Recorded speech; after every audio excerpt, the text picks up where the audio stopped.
오늘은 그 나라를 너희에게 주시기를 기뻐하시나이다 라는 구절의 말씀을 나누겠습니다.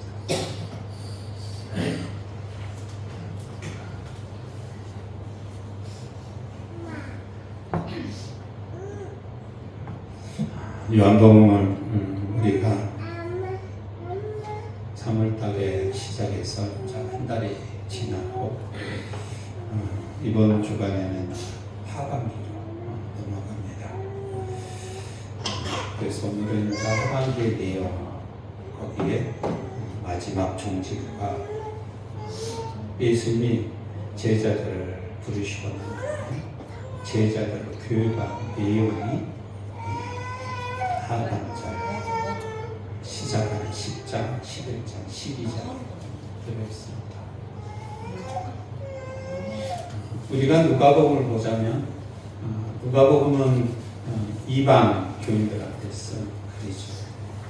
데오빌과 루카라는 구체적인 이름을 영시하면서 누가복음과 사도행전을 썼습니다. 그리고 이방 교인들은 우리가 잘 알다시피 사도 바울이 사도행전에 1차, 2차, 3차 전도를 통해서 이방인 교회가 하나 세워집니다. 그런데 그 이방인의 교회 중에서 우리가 잘 아는 교회가 고린도 교회죠. 고린도 교회는 고린도전서 1장에 보면 이렇게 고린도 교회의 성격을 얘기합니다. 너희가 언제 지혜 있는 자이냐? 너희가 언제 부요한 자이냐? 너희가 언제 교양 있는 자이냐? 이 세상에 가장 약한 자를 불러 내가 너희를 가장 귀한 자로 삼았다 라고 얘기하면서 너희가 어떻게 해서 이 세상에 가장 귀한 자, 힘 있는 자가 되었는가를 1장에 내가 너희한테 전하는 복음, 예수 그리스도의 십자가의 복음이라고 분명히 얘기합니다. 그리고 2장에서는 내가 너희한테 두려움과 떨림으로 세상의 지혜로 너희들한테 복음을 전한다. 나는 십자가의 복음 말고는 너희들한테 전하지 아니하기로 작정하고 십자가의 복음만을 전했다. 여기에서 이방인 교회의 가장 특수한 환경을 거론하는데 그 환경은 그들이 다 연약했다라는 것입니다. 그래서 그들의 연약함 속에 예수 그리스도의 십자가의 복음을 통해서 부활의 역사를 이루어가는 것이 특히 이방인의 교회였습니다. 대부분의 사람들은 다 그렇고 그런 사람이었다라는 거죠. 그래서 누가복음은 예수 그리스도의 복음을 있는 그대로 마태와 누구, 마가나 다른 성경으로 이방인들의 교리의 감점 속에서 예수 그리스도가 우리에게 왜 구주인가 라는 것을 설명하는 것이 누가복음. 그래서 누가복음에 우리가 잘 아는 것이죠. 그래서 가장 중요한 핵심 제가 얘기했죠. 예수 그리스도께서 시험을 받으시고 40일 동안 금식하시고 광야에서 시험을 받으시고 난 다음에 자, 예수 그리스도 하나님의 아들이 왜 오셨냐 라는 선포를 합니다. 그 선포가 5절에 나오겠죠. 하나님이 자비하신 것처럼 하나님의 자비심을 이 세상에 나타내 보이기 위해서 내가 왔고 우리 새로운 하나님의 나라의 강령은 하나님의 자비심, 이 세상에서 가장 큰 힘이고 능력임을 나타내는 것이다 하면서 복 있는 자들, 가난한 자들, 애통하는 자들, 또 항상 모든 곳에 눌려있는 자들, 그들과 함께 하나님의 국률의 역사가 펼쳐진다 라고 선포합니다. 그리고 난 다음에 예수 그리스도는 자, 이 하나님의 나라, 하나님의 복음을 전했는데 누가 가장 반대하는 거예요? 바리새인과 서기관과 제사장. 그래서 그들과 갈등하다가 도저히 그들과 함께 하나님의 복음이 그죠? 같이 있지 못한 것을 알고 새로운 이스라엘을 선포하면서 12제자를 선택하죠. 그러면서 새 술은 새 부대에 담아야 된다라는 말로 참 사역을 시작합니다. 그래서 12제자를 보내셔서 예수 그리스도한 사역을 그대로 하게 하고, 그래서 예수 그리스도의 능력이, 즉 복음의 능력이, 하나님의 자비하신 능력이 온 여기저기에 펼쳐집니다. 그것이 9장이 나와 있어요.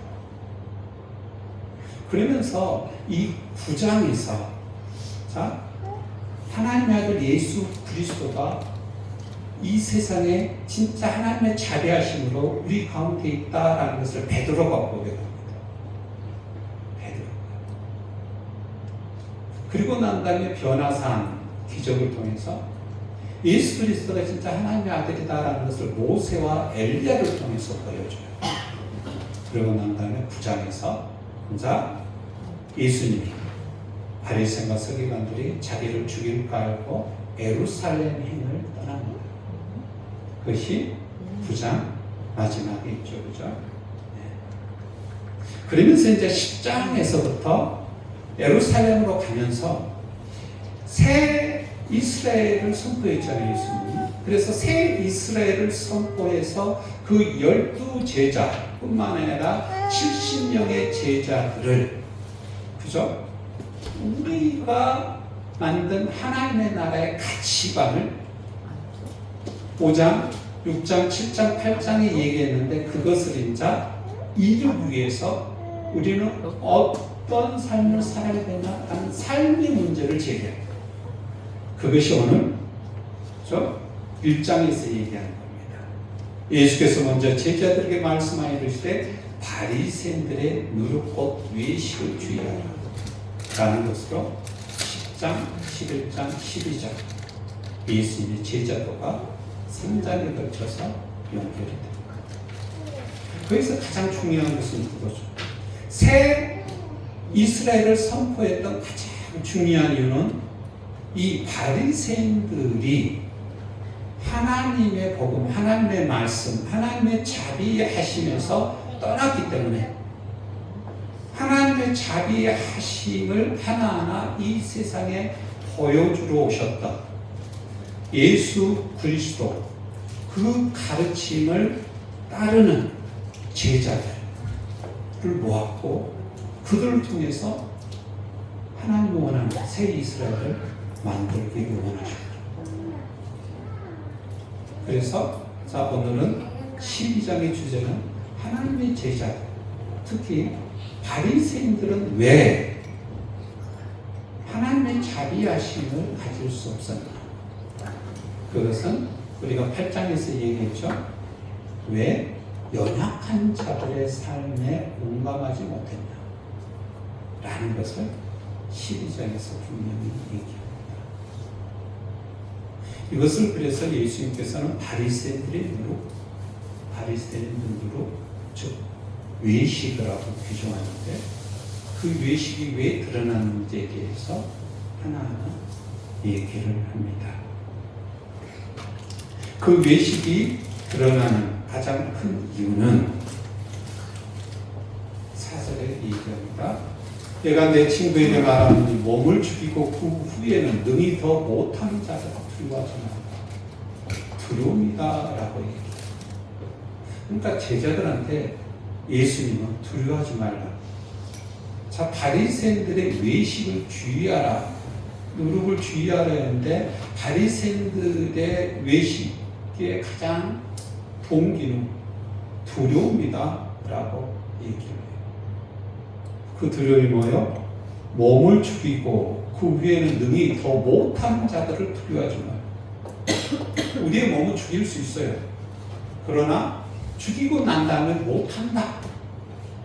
그런데 죽이고 난 다음에 능히 더 못하는 자들을 왜 두려워하나? 라고 먼저 얘기해요. 이 얘기는 뭐예요? 제자들한테 하는 거죠. 너희도 바리새인들처럼 하지 마. 바리새인들이 가장 두려워하는 것은 뭐다? 몸을 죽이고 눈에 보이는 몸, 속이. 그러면서 5절이 이렇게 얘기해요. 마땅히 두려워할 자를 내가 너희에게 보이리니 곧 죽음 위에 또한 지옥에 던져 넣는 권세 있는 그를 두려워하라. 내가 참으로 너희에게 이르노니 그를 두려워하라. 참새 5마리가 두 앗사론에 팔리는 것이 아니냐. 그러나 하나님 앞에서 그 하나도 잊어버리신 바 되지 않냐. 미물인 참새도 하나님이 귀하게 여기는데 너희 인간은 귀하게 하나님 여기지 않겠냐 하면서 그 하나님이 뭐 한다라는 거예요? 죽인 후에 지옥에 던져 넣은 권세자다. 그러면 이 세상에 몸을 힘들게 하는 사람, 나의 몸을 힘들게 하는 사람을 두려워해야 돼요? 아니면 참새 2마리도 하나하나 잊어버리지 아니하고 돌보는 하나님, 그래서 우리를 가장 귀하게 여기는 하나님을 두려워해야 되냐? 둘 중에 당연하죠. 그렇죠? 하나님을 두려워해야지. 그것은 뭐? 하나님의 사랑을 선택하라 라고 얘기합니다. 하나님의 사랑을 선택하면서 몸을 죽이고 그 후에는 능히 못하는 자들을 두려워하지 말라라는 얘기죠. 이것을 8절 9절에 시인으로 얘기합니다.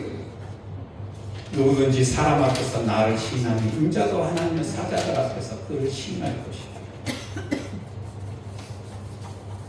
그러니까 이 가치관을 명확히 해라. 누구들한테 얘기한 거예요? 자기를 따라오려는 제자들한테 얘기해요. 그러면서 11절 너희를 회당이나 위정자나 권세 있는 자들 앞에 끌고 가거든 어떻게 무엇으로 대답하며 무엇을 말할까 염려하지 마라. 주의하시오. 이 자들은 어떤 자들인 거예요? 몸을 죽이고 그 후에 능히 못하는 자들. 사람들. 이 자들은 절대 두려워하지 말라.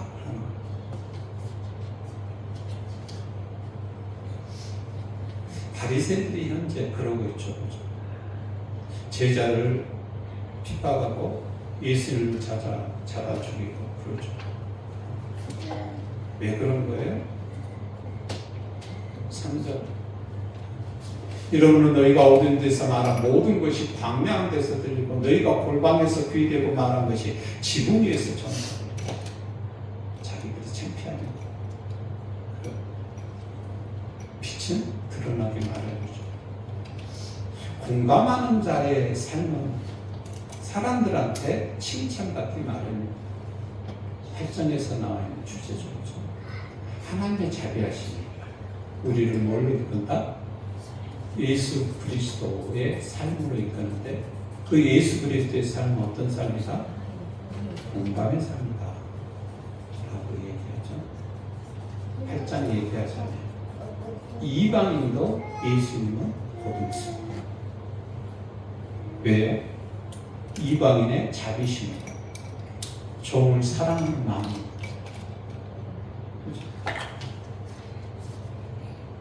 경계가 없다라는 거죠. 그러면서 이제 두 번째를 얘기를 합니다. 그들이 왜 권세 있는 자들을 두려워하죠? 권세 있는 자. 라는 비유로 13절부터 얘기해요. 한 사람이 부모로부터 유산을 받았어요. 유산을 받았는데 내 형을 명하여 유산을 나와 나누게 하소서. 동생이었나 봐. 형이 다 유산을 가져갔나 봐. 그러니까 이 예수님의 권위 있는 사람이라 사모님 뒤에 쭉 뻗어 될 것 같아요. 권위 있는 사람이고 그리고 그렇죠? 약하고 딱한 사람 도와주는 사람이라 자기를 도와줄 줄 알았나 봐. 그러죠. 불쌍한 사람 도와주는. 그러자 예수님이 이렇게 얘기해요. 누가 나를 너희의 재판장이나 물건 나누는 자로 세우느냐. 그러면서 그 동생한테 이렇게 얘기합니다. 삶과 모든 탐심을 물리치라. 사람의 생명이 그 소유에 넉넉한 데 있지 않아요. 탐심에서 그런 거죠. 탐심. 그 동생이 하는 이 행동. 그러면서 비유를 얘기합니다. 어떤 한 부자가 한 해는 엄청나게 풍년이 들었어요. 그래서 곡식을 이렇게 하나하나 수확을 했는데 기존에 있는 창고에 담아 놓을 곳이 없어요. 그러니까 우리 집에 냉장고가 있는데 이상하게 냉장고에 이렇게 넣어둘 자리가 없는 거예요. 그러면 냉장고를 하나 더 사야 돼요? 없어야 돼요? 그걸 지금 얘기하는 거예요. 이런데 내가 이렇게 해야 된다. 내 곡간을 헐고 더 크게 짓고 내 모든 곡식과 물건을 거기에 쌓아두리라. 그러면서 내 영혼에게 이르되 영혼아 여러 해 쓸 물건을 많이 쌓아두었으니 평안히 먹고 쉬고 먹고 마시고 즐거워하자 라고 얘기해요. 여기서 이제 영혼이라는 것은 영원성을 얘기해요. 현재부터 영원성.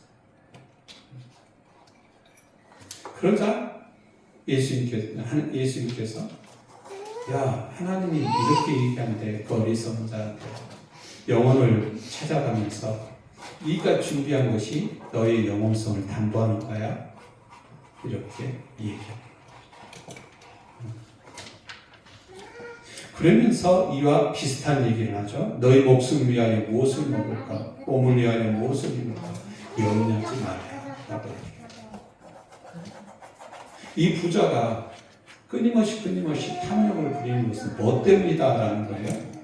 염려하는 나의 목숨을 위해서, 몸을 위해서 염려하는 것으로 얘기해요.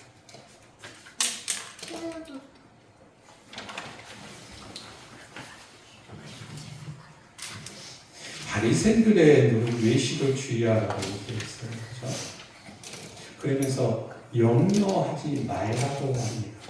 염려 때문에 즉 탐욕이 왔고 그 탐욕 때문에 탐욕을 부리는 자들이 그죠? 하나의 힘을 만들어 갑니다. 힘 있는 자는 쉽게 힘을 잘 써요. 또 힘 있는 자는 서로를 보호합니다. 진짜 그래요. 세상은 그렇습니다. 힘 있는 자는 약한 자의 삶에 공감하지 않아요. 그러면서 그 공감하는 자에 의해서 자기의 그죠? 어둠이 노출되며 공격합니다. 그것이 세상의 질서죠. 지금까지 그래왔어요. 그러면서 바리새인들이 왜 이렇게 됐을까? 라는 것을 예수님께서 얘기하는 거죠. 그들은 그죠? 하나하나 열심히 신앙생활을 해서 열심히 일해서 힘을 축적합니다. 그러면서 힘 있는 자들의 편에 서서 힘 있는 자의 얘기를 합니다. 그래서 하나님이 여쭈죠.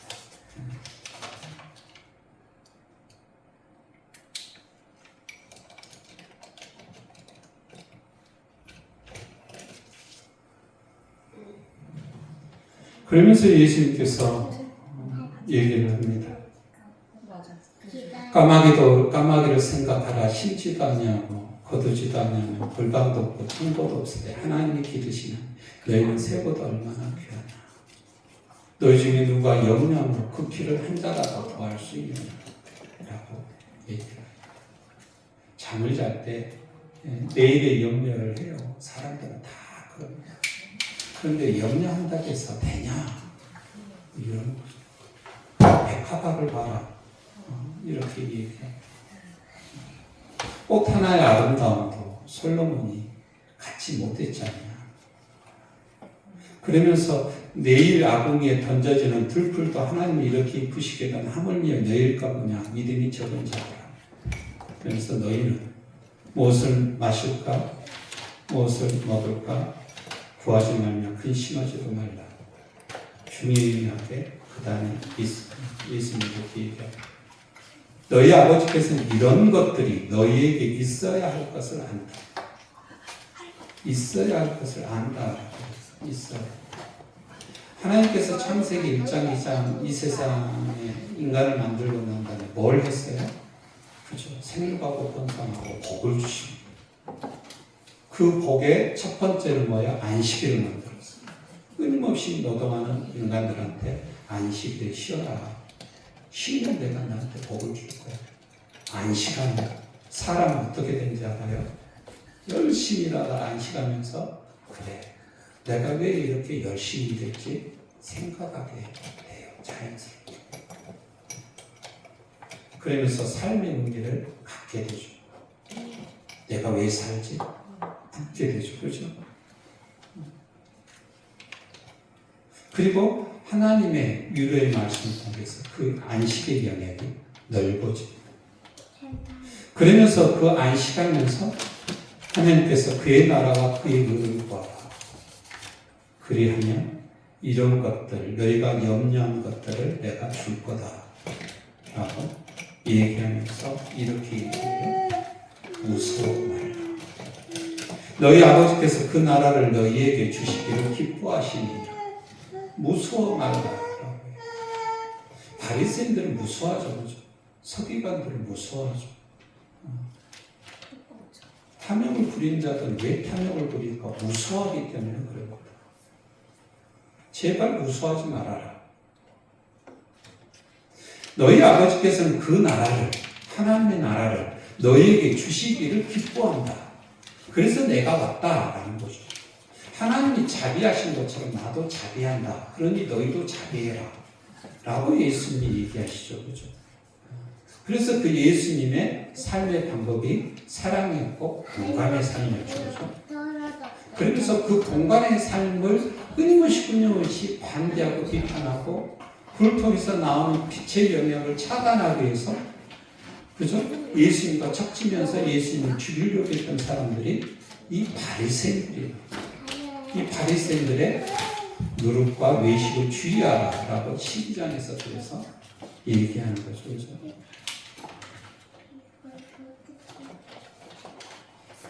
그러면서 너희 복을 있는 곳에 너희의 마음도 있다. 라고 얘기합니다.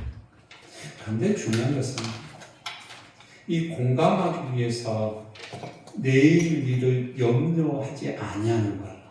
그래서 탐욕을 부리지 아니하는 것은 굉장히 어렵습니다.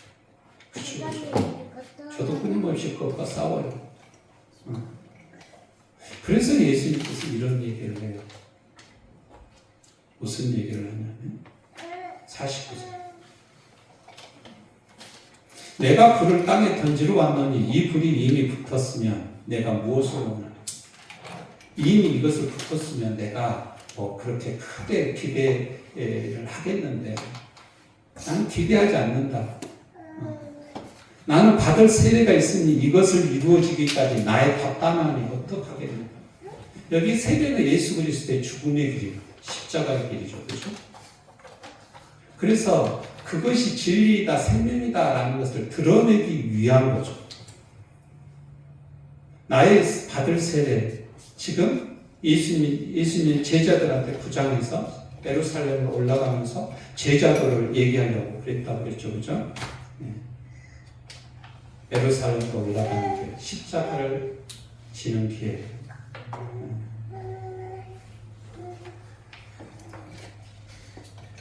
그래서 이것을 이루기까지 너희가 이 제자도 즉 바리새인과 다른 가치관의 삶을 살도록 그래서 하나님의 자비하신 너희의 삶 속에 진짜 생명이다, 이것이 기쁨이다, 이것이 하나님의 나라다라는 것을 알게 하는 것을 위해서 내가 불을 던지러 왔다.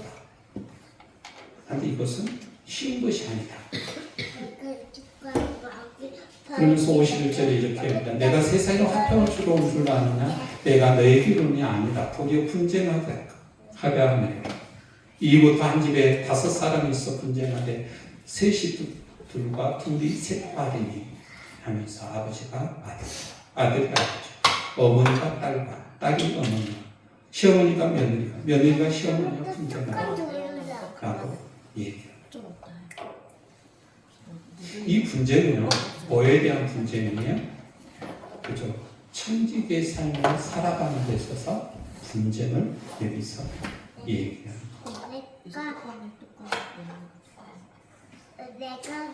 내가 두라고 여기서 청지기의 삶을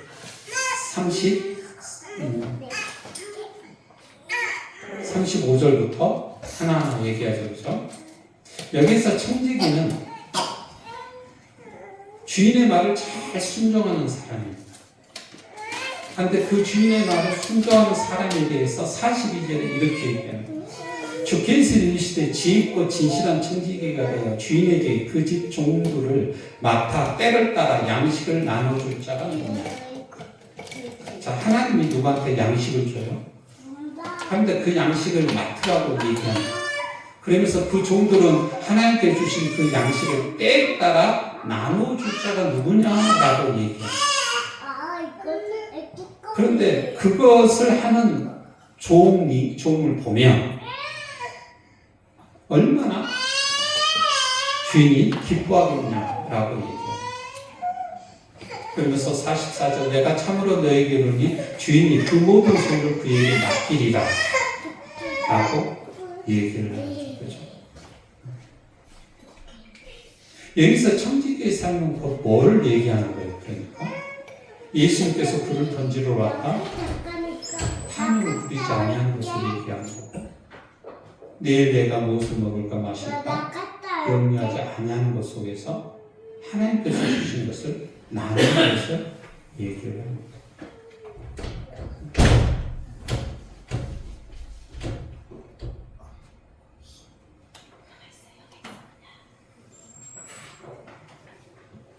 누가복음 11장 예수님의 제자도를 시행하기 위해서 가장 중요한 것을 예수님이 이렇게 기도하라라고 하면서 가르칩니다. 이것이 이제 10장, 11장, 12장과 다 연결되는 하나의 중요한 예수님의 가르침이죠. 이런 기도에 우리가 잘하는 거죠. 예수께서 주시되 너희도 기도할 때 이렇게 하라. 아버지여 이름이 거룩히 여김을 받으시오며 나라가 임하옵시며 우리에게 날마다 일용할 양식을 주시옵고 우리가 우리에게 죄 지은 모든 사람을 용서하오니 우리 죄도 사하여 주시옵고 우리를 시험에 들게 하지 마시옵소서 하라. 처음에 기도의 제목이 하나님의 나라에 된 거예요. 그의 나라와 그의 의를 구하라 라는 12장이 나와 있는 거죠. 그죠? 두 번째로 너희는 날마다 일용할 양식을 주시옵고 라고 구해요. 이것은 탐심을 물리치기 위한 기도입니다. 세 번째는 죄 지은 자를 용서하는 것, 우리 죄도 사해 주는 것. 벽을 허물고 끊임없이 공감의 세계로 나아가기 위한 조건이죠. 그죠? 그리고 마지막에 우리를 시험에 들게 하지 마시옵소서. 하나님께서 우리에게 이런 그죠? 복을 주셨는데 그리고 부활의 영광을 주셨는데 그것을 이루기 위해서 끊임없이 뭐 하는 거예요? 분쟁하며 하나하나 조금씩 극복하라는 얘기죠. 그래서 세례 요한의 제자들한테 이런 기도를 가르쳐 줬는데 예수님은 우리한테 어떤 기도를 가르쳐 주시겠습니까? 할 때 예수님이 이 기도를 하라고 얘기를 합니다.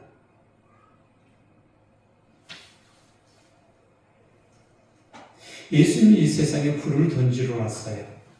그 불은 다른 것이 아니죠. 그죠? 우리한테 뜨거움을 던지러 온 거죠. 그 뜨거움은 어디에서 그 뜨거운 불은 우리한테 오는 거예요?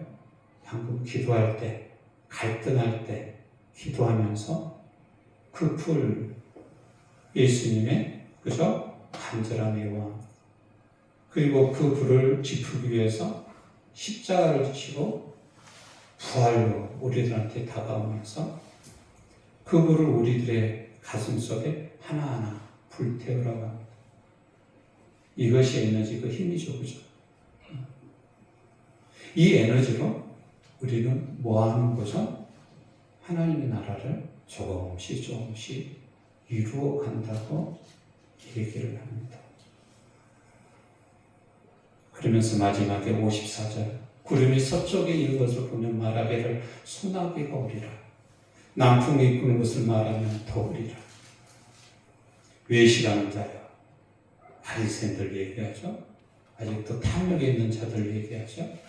너희가 천지의 기상은 분간할 줄 알면서 어떻게 이 세계의 분간을 못하냐 라고 얘기를 합니다. 예수님께서 이 세상에 오셔서 우리들한테 진리를 보여줘 주죠. 분간할 줄 아는 지혜를 주셨어요.